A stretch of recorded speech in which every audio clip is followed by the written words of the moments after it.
అల్లూరు జిల్లాలోని విలీన మండలాల్లో వరద బాధిత నిర్వాసితులకు ప్రభుత్వం నష్టపరిహారం ప్రకటించింది. ఈ మేరకు కూనవరం మండలం కోతలగుట్ట పునరావాస కేంద్రం వద్ద ఎమ్మెల్యే శిరీషాదేవి జిల్లా కలెక్టర్తో కలిసి బాధితులకు పరిహారం అందించారు.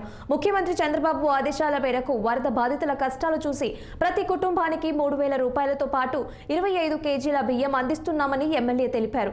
పోలవరం విషయంలో కూడా ప్రభుత్వం నిర్వాసితులకు న్యాయం చేస్తుందని స్పష్టం చేశారు.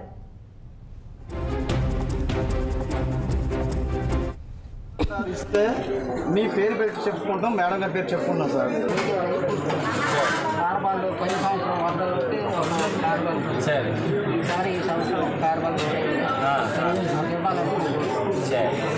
మారుతున్న వల్ల తార్పాలు అడుగుతారా?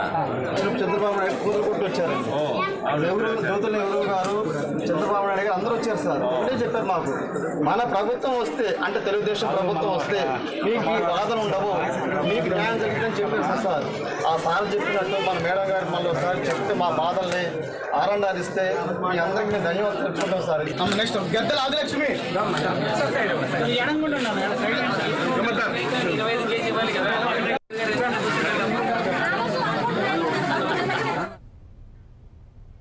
బులెటిన్లో